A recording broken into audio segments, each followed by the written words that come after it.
that you? And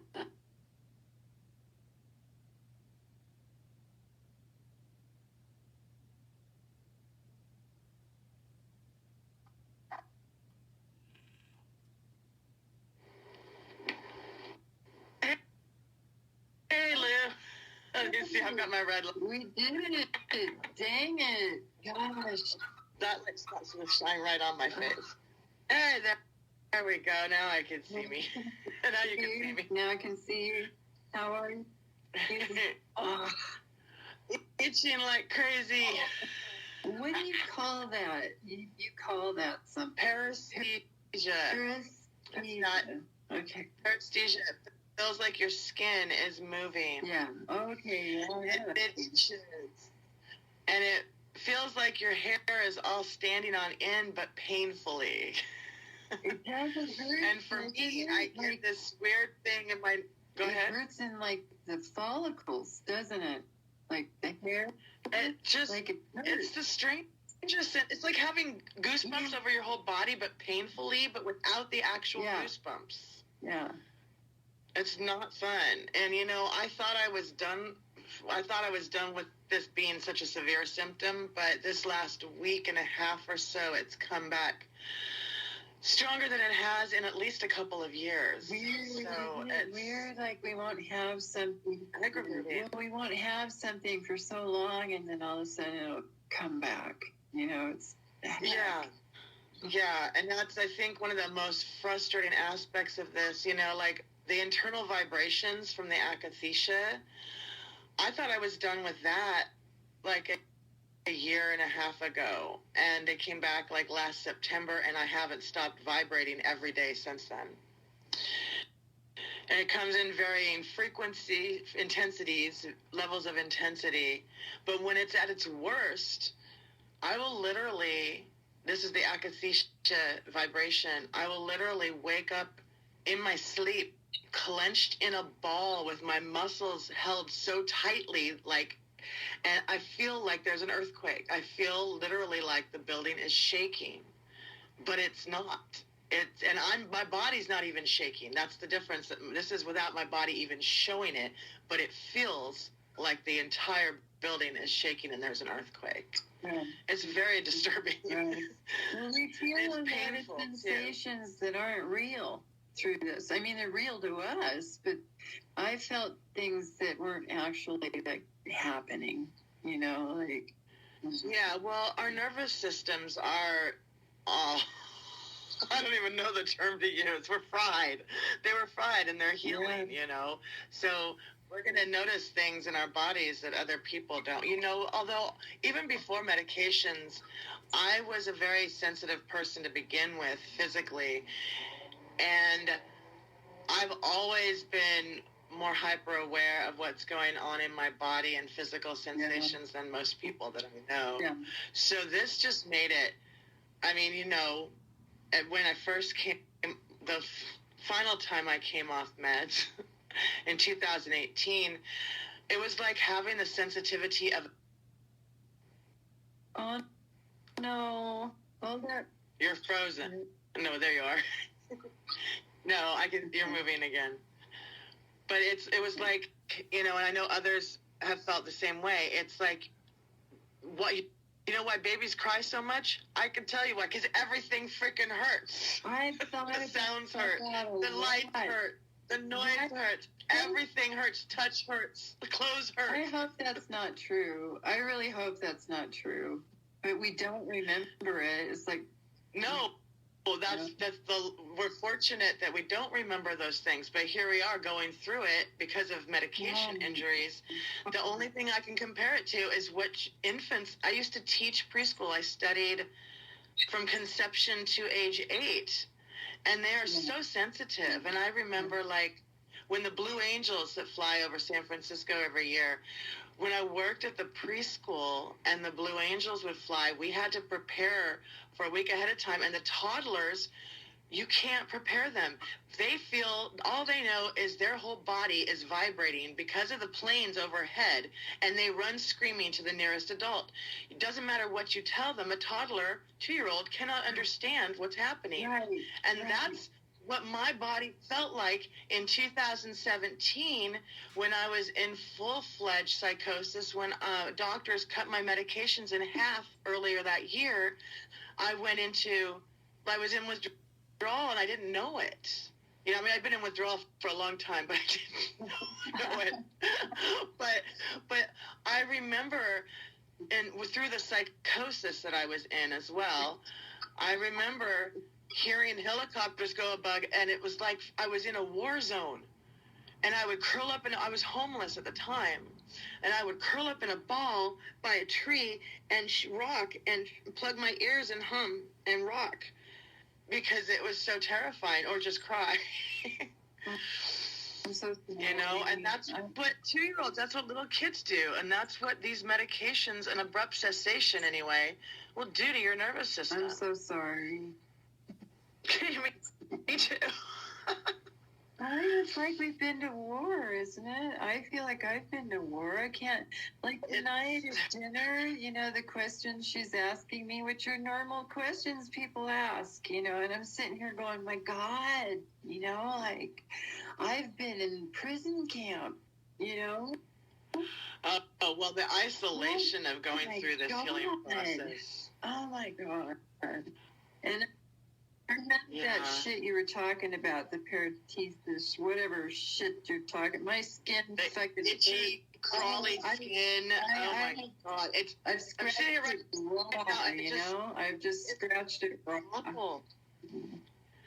I've tried to do my best to not scratch, but you know, I've been trying to bathe for like 2 weeks and I can't because of the skin crawling. My own tears aggravate my skin. So getting in the shower is like, I can't have the running water because it just makes me my body just go eek. It'll go away again at some point, but you know, I don't know when. And I really want to bathe, so I might just have to go through the suffering and take a shower with the crawly, itchy, and crying through it. And I can't tell you how many showers since I came off meds that I have cried my way through. Me too. It used to feel like razor blades to me. For you, yeah, you were even worse than I was. I wanted to suggest something to you, honey. You can clean your body with coconut oil. Use a rag and then take... Guess what?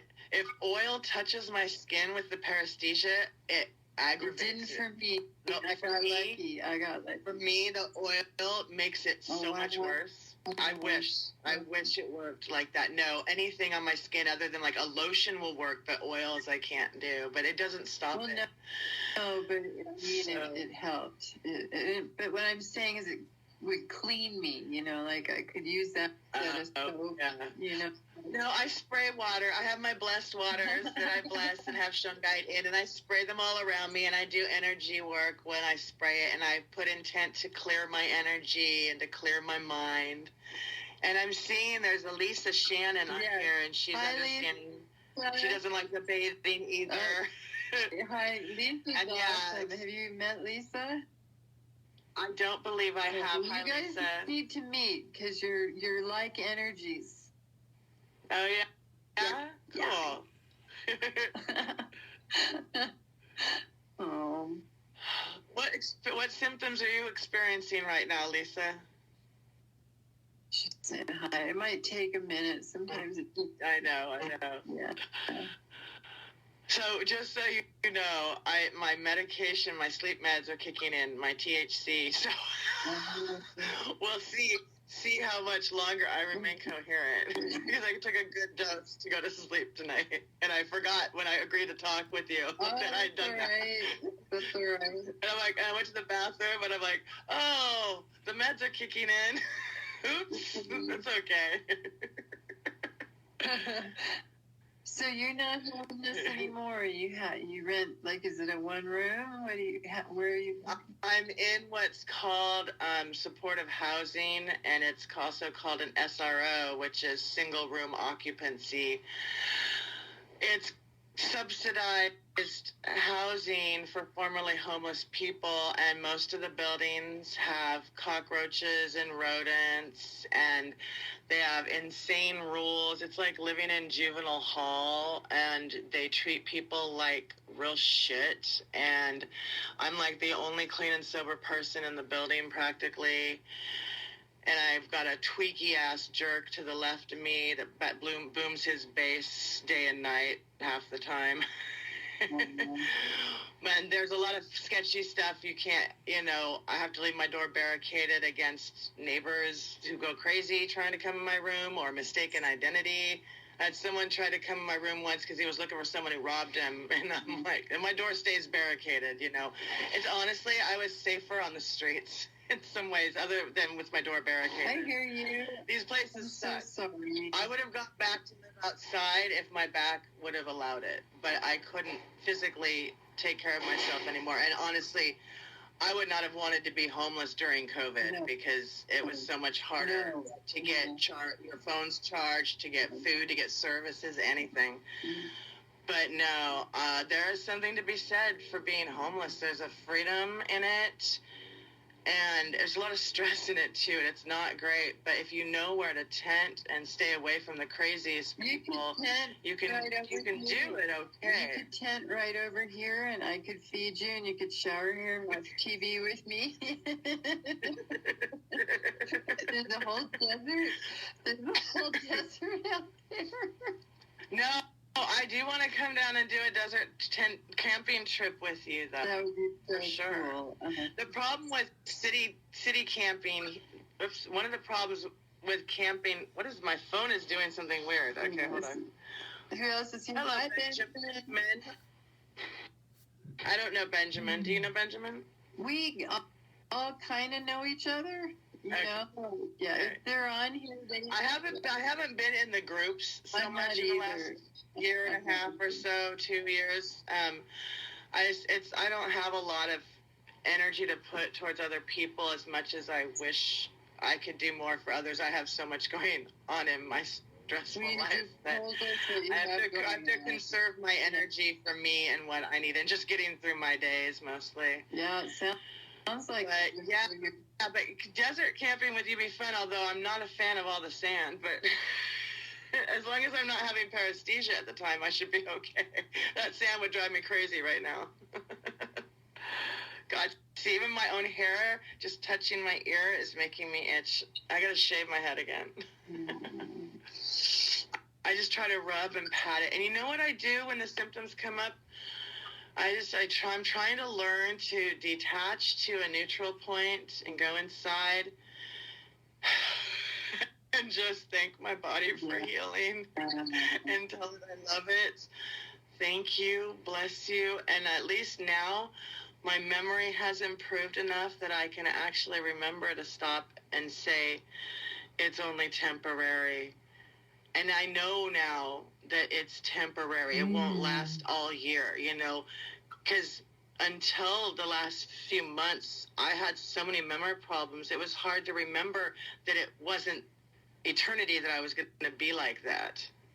Does that make sense? Like you forget that you have such a bad sense of time for so long as you're healing.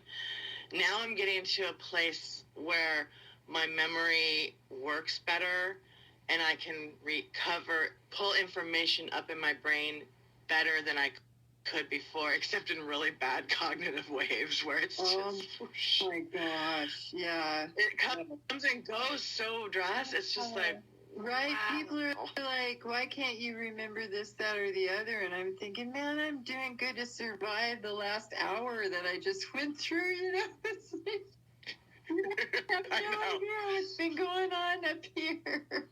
Well, I posted a thing the other day it said dynamic disability.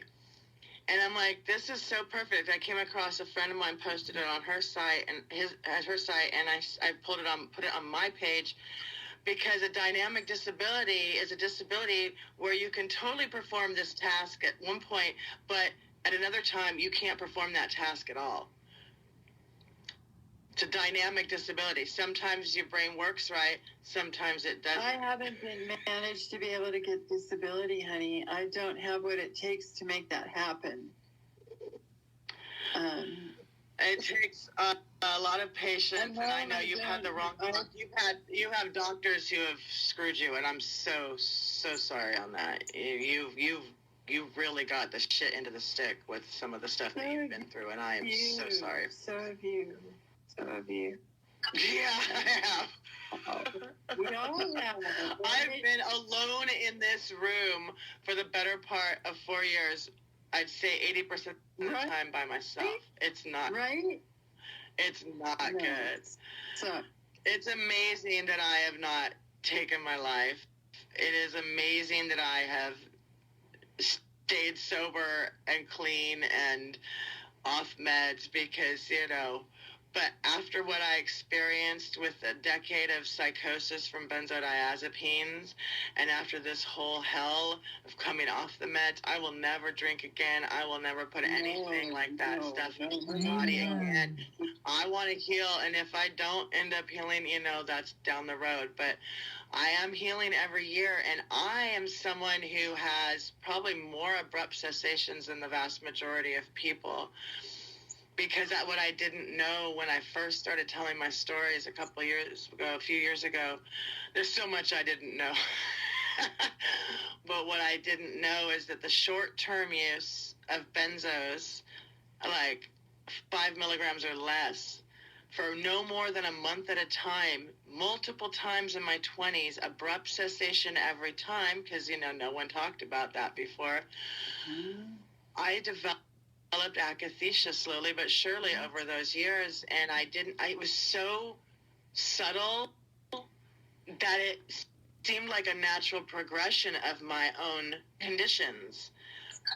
But in hindsight, by the time I ended up on SSRIs and fully disabled and quitting working in 2003 was because I had akathisia from those benzos, because there was 6 months where I took them every day, which I'd never done before, because I knew better. I knew they could be addictive, but I did take them for 6 months after a whole bunch of stuff happened in my life that was just too much. And that after that 6 months, and then abrupt cessation off that after repeated ones before that. Yeah. Within a year and a half of that, I was all messed up, and I had this inner vibration, but nowhere near to this extreme. It was very mild. It just felt like extreme nervousness, like you had too much coffee or something.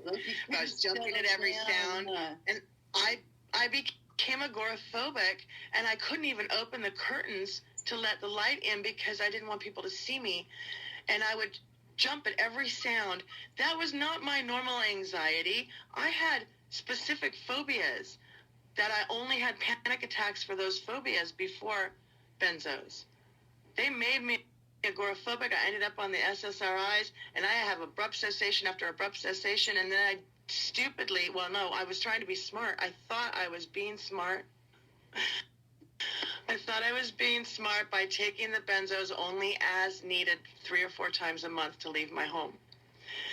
Now, had I not already had so many abrupt cessations off benzos, that might have been okay. Right.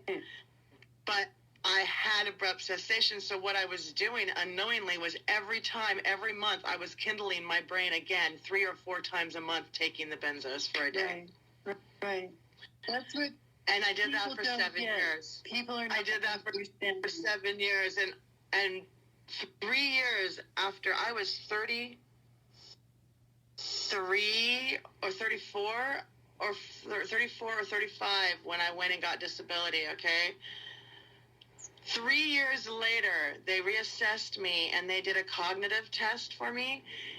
And one of the things was, how many numbers can you remember? And I could only remember 7 out of 10. And I'm like, oh, wow, that's really weird. I can remember 10 easily. What's wrong? She goes, oh, no, 7's normal. That's normal for everybody. And I'm like, for most people, I was like, no. For me, 10 numbers was a no-brainer. I was really good with that, with memory and numbers. A good brain. I had a good brain. I used to have an okay brain. And that was my first warning sign that my cognition was becoming impaired. And I didn't recognize it for what it was. And also because of the meds I was on, I didn't really think much about things. I just went, oh, okay. Like these things that changed in my mind and the way I thought and the way I approached things. Yeah. In hindsight, I look back and I go, that was not normal for me. And I know now it was the medications and the reason the SSRIs actually helped at first. Too. Sorry, hold on a second. Oh, I'm sorry, sweetie. Talking though. I'll keep talking. So, let me get it real quick. I'm sorry to hear that, Benjamin. You did it as needed, thinking it would not. Yeah, and it still messed you up, huh? It's rough. It's like one of the most insidious things, and only other people who've been through it understand, because it's so unbelievable. Like, I would like to believe that I would understand if someone I knew was going through this and I didn't experience it myself, but I'm also someone who is generally more empathic in that way anyway. And there's a lot of people in the world that aren't. Hey, you guys. But it doesn't help that the whole pharmaceutical industry makes it look like it's our fault and our problem. And there's something wrong with us, It's like, no, your medications did this to us, people. Exactly. Not okay. Well, I was thinking about that tonight, like, obviously, my family's not here, right? I've been on pharmaceuticals for freaking ever, honey. I've had, I've been, I guess, checked out and gone for a very long time, and I didn't even know it. I made decisions that I questioned, like, why the hell, have you had thoughts like that? Like, why did I make that decision?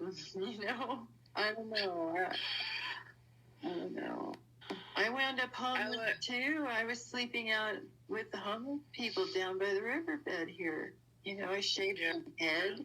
I had this house and my husband, and I did that.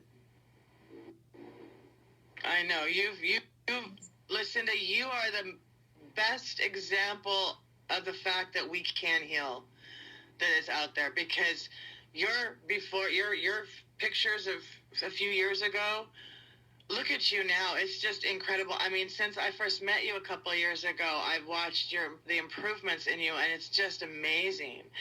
And I don't know how you managed to survive through all that and that you are still here. You are just incredible. Incredible. You too. I'm serious. I've been watching you like, oh my God. Oh my God. I can actually make phone calls when they're not for a triggering event. I can make phone calls without a bunch of panic now. My body was really bad. I mean, I was walking around homeless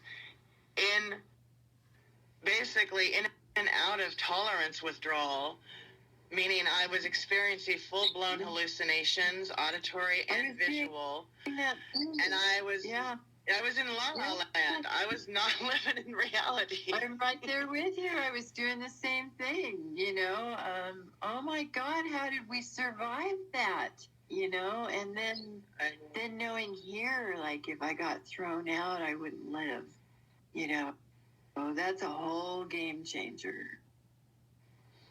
Does that make sense? Well, no one's going to throw you out. Not here, not anymore. But back then, I thought, I know. Believing me, right? So you have that scenario going on. You've got to get people to think you're okay, so they don't throw you in the loony bin, right? Right? Yeah, it's been real hard for me. I've had to I just don't tell these people that I'm supposed to be working with a lot of stuff because they don't. I've had so many issues with these stupid case management places. I use the wrong terminology. You're schizophrenic. I'm like, no. Oh my God, you idiot. Exactly. Even after I showed the woman a letter from my former psychologist of 11 years saying that I was not schizophrenic and that I had been, they had because I got misdiagnosed as schizophrenic because I was in benzopsychosis at one time. And I had a doctor who just wanted me to be schizophrenic, no matter what. Absolutely. This new doctor. They dragged after they dragged me out of my home of 20 years because I lost the court case because the judge, it was horrible. I can't even go into that. I was illegally evicted, basically. And because I was damaged, brain injured by the benzos and paranoid and delusional, I couldn't think right. I couldn't even defend myself properly, and it was horrendous. It was absolutely awful. So the sheriffs came and dragged me out, took me to a psych ward, and that's where they misdiagnosed me as schizophrenic. And here's why. Guess what? When they took me in there, I was a couple days after I'd been into General Hospital, and I got in an ambulance, and they took me to this other hospital, and we drove, and I was in benzopsychosis because I had no meds. So I was in withdrawal, and I didn't know this was why. But I was like, I'm sorry, what was I saying? Benzopsychosis in the ambulance. Yeah, so they put me in this room, and I'm like, I didn't even know. I'm like, are we still in San Francisco? Because it felt like we drove forever. I had no idea where I was, and they told me the name of the hospital. I'd never heard of it, and I said, is that in San Francisco? Because I didn't know. I'd never heard of this hospital. And it wasn't where I'd asked to be taken to either for a psych ward. I told them where I wanted to go. They took me to someplace else. So I'm there, and there's like all these people, and I'm like really freaked out because I have no idea what's going on. And so all these people are questioning me, and this doctor goes, so do you trust us? And I'm looking around, and I looked around, and I said, I don't know where I am, and I don't know who any of you are. I've never met you before, so no, I don't really trust you. And I said it just like that, okay? And then they said, so that meant I was paranoid. I'm like, I think that's called a healthy concern for what's going on. And I was scared. I probably looked scared too, because I just been dragged out of my home of 20 years. I was agoraphobic and housebound for 10 years before this happened. Okay. And they dragged me out of my safe place. And they took me to hospitals. They did all this horrible stuff to me. Okay, so yeah, I'm scared. And then later, I found out that they said I was delusional because I told them I was illegally evicted. And you're like, no, you were evicted by the court. It was not illegal. And so they said I was delusional because of that. And I said, you should have asked me what I meant by illegal eviction. He lied in court. He lied, and he used a fake documentation against me. It was illegal. I just didn't have a judge who would let me prove it. The judge said I was full of shit, and I could have proven it.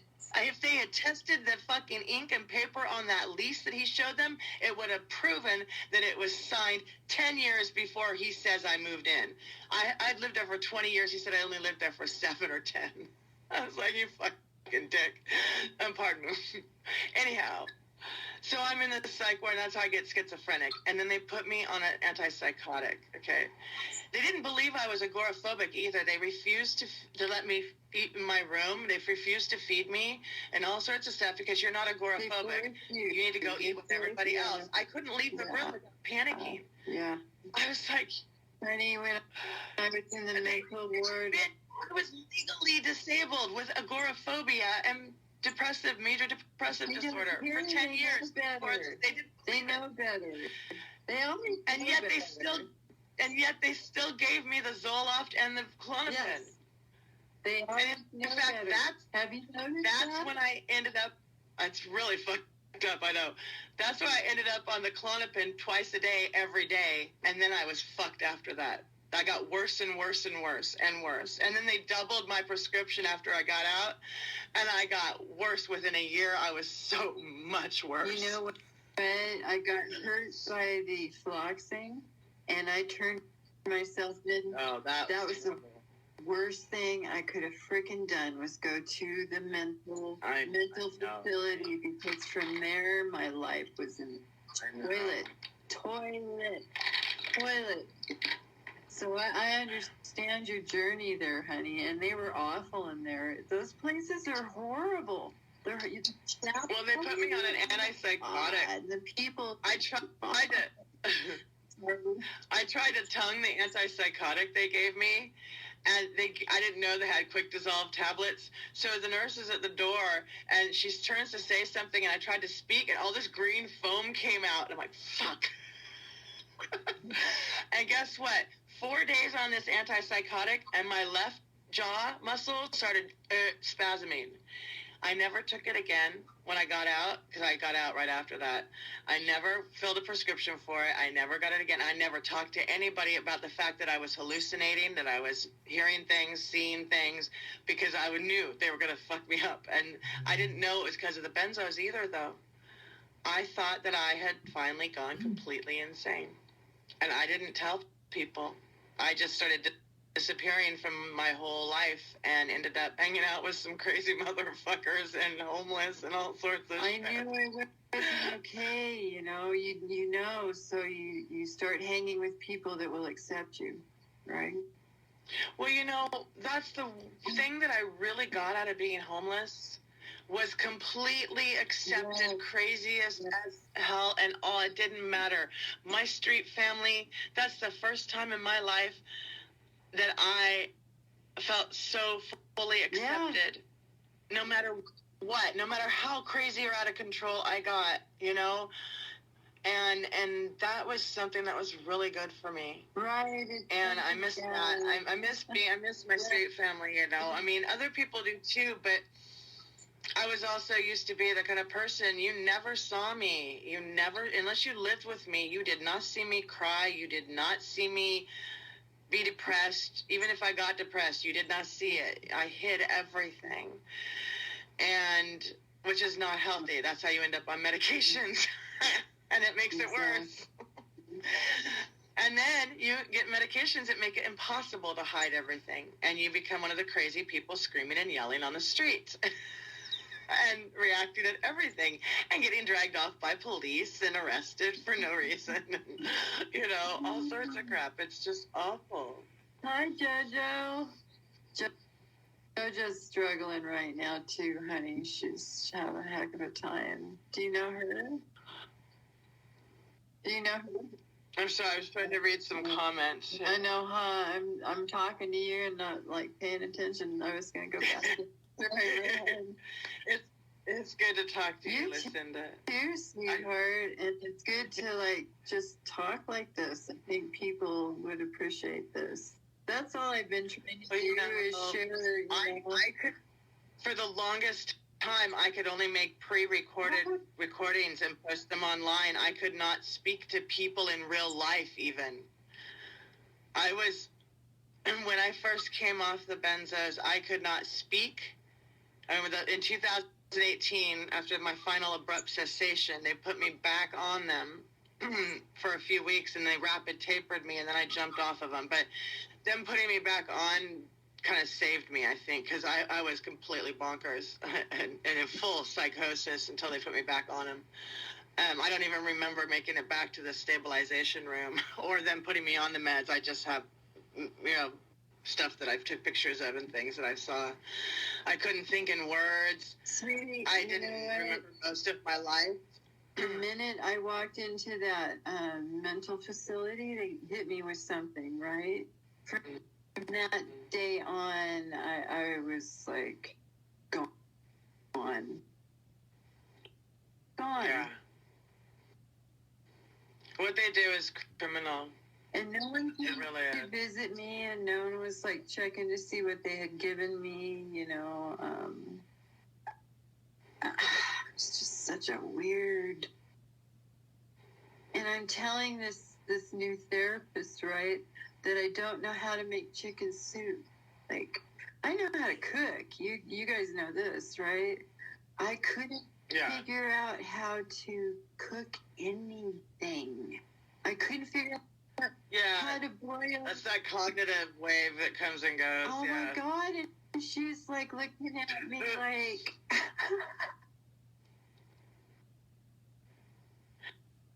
Is this the one who won't read your documentation or watch any of the videos? This was the very first one I went to after I went to the hospital. You know how they make you get a psychiatrist, or therapist or whatever. And then then all of a sudden she goes, 1 milligram's an awful lot.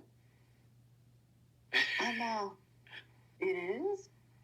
Like, the light bulb went on. The light bulb went on. Well, what pisses me off is that I wasn't on,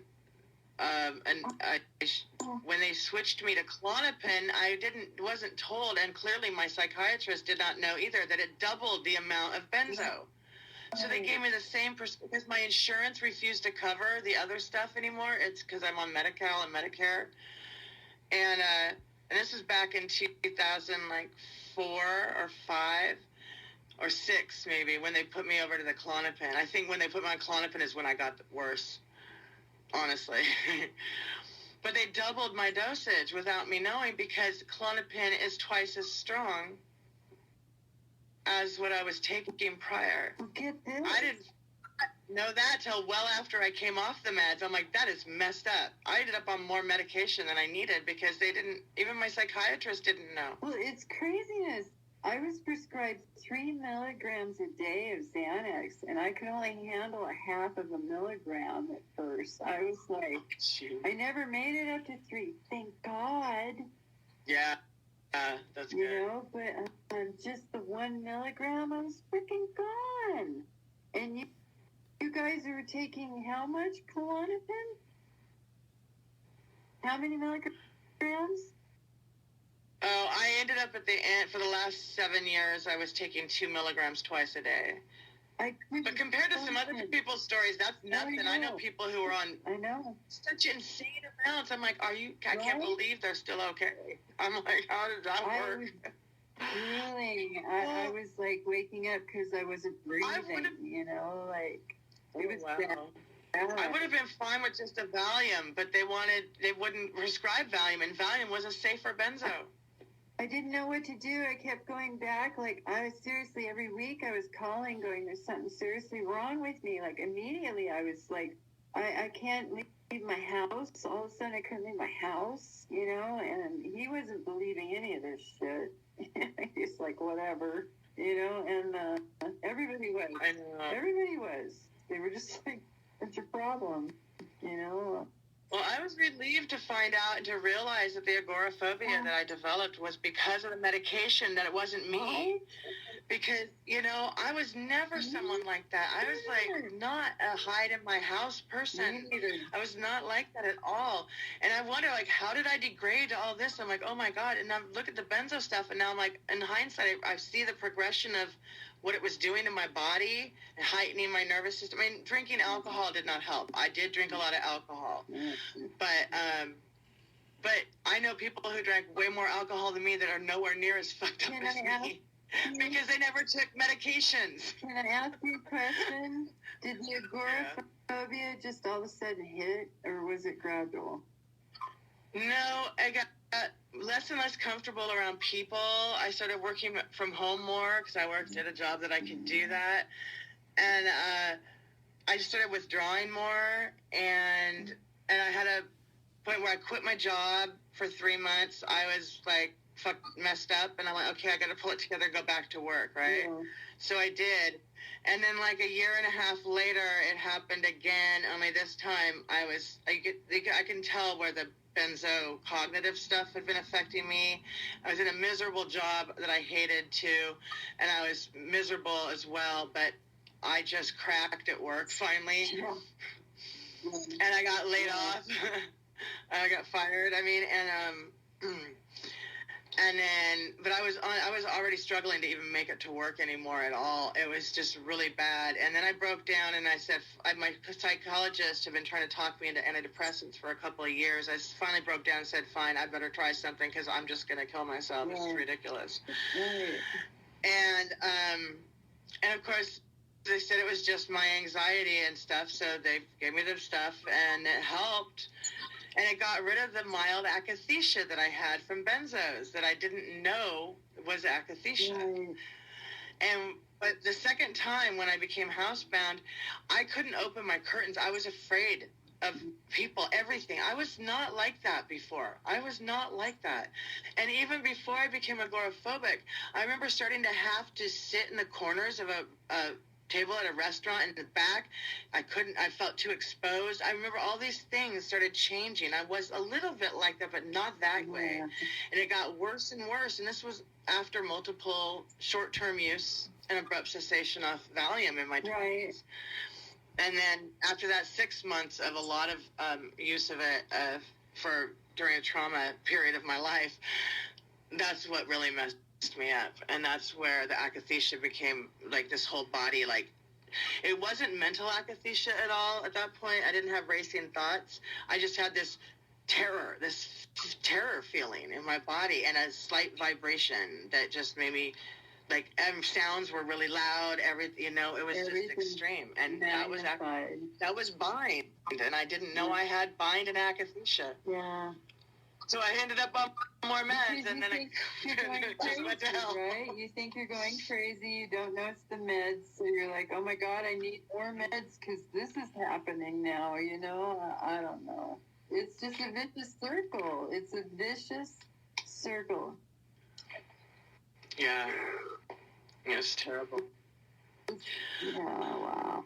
But here we are. Look at us. I'm 5 years off now, and you're over 6 years off, right? I will be 6 years on the 23rd of June. Wow. Congratulations. Yeah, thank you. You are a miracle. You are a walking miracle, living, breathing miracle. And you are hope for so many. I want to do good for you guys. I'm just, my life, I guess it's normal. Everybody's going through crap, right? I'm doing the best I can. Physically, I have to say that those of us that are pharma injured, I think we're going through a little more crap than the rest of the world, unless you're in a war zone, But I think a lot of the world thinks they're in a war zone, Yeah, well, that's only to pay attention to the bullshit news. Well, you know what's going on? They're all on medications now, honey. The whole world's on. I know, right? Yeah. Remember that Oprah Winfrey episode with Tom Cruise when he came off meds and he was all like jumping on the couch and stuff? Mm-hmm. Did you ever? Okay, there was the thing where Tom Cruise came off of medications and he was just screaming about it, saying it's the best thing ever. He was clearly akathetic. Now that I know what akathisia is, I'm like, now I get that. Now I get what he did. I get why that happened to him, because everyone was saying there's something wrong with him because he's like out of his mind now that he's off the meds. He was manically hyper. I want to tell you something that happened. That was akathisia, clearly. Right. I want to tell you something. Hold on, I got sirens. Hi, Ness.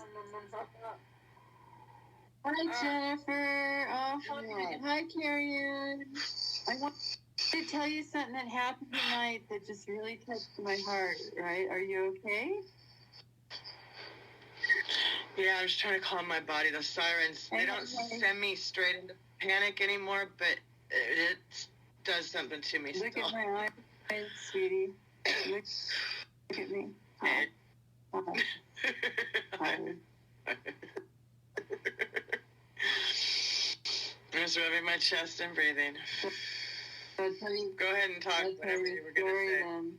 My cousin at the table tonight said akathisia correctly, and he said he looked it up, and he said he realized that one of our other cousins had been going through that for a couple of years. And he had done some research. I've gone to the church a couple times. He's in the band, so he didn't really talk much. And then the concert at the Harley shop, right? But he was playing his guitar, but he took the time to freaking learn about it. Oh, honey, I'm so happy. Isn't that cool? That's a good start. It's something. And then my other cousin, the one he said was suffering with this, that passed away just a little bit ago. I've been trying to warn them, everyone. It breaks my heart. It's like I don't know, but I feel so grateful, like someone's understanding. A family member. I know, that's huge for you, Lucinda. That's good. I'm really And glad. And you never have to be homeless. Like, you can always pitch a tent and I'll feed you and you can shower. Dawn's only home for a few hours a day. So.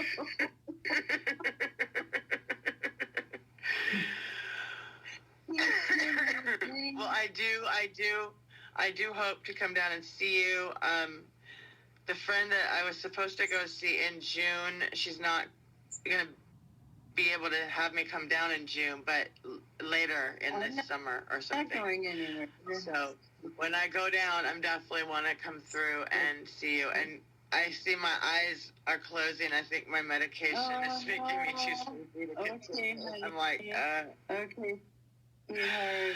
So I have to bid you adieu and good night and blessings to everybody that's out there. I'm sorry we didn't respond to a lot of comments, but I'm medicated, so it's a little too hard, too much to get, talk, and read at the same time. Have a beautiful night. I love you. Great to talk to you. I love you too, sweetheart. Now, how do we undo this? I don't know how to stop it. Okay, here we go. Okay.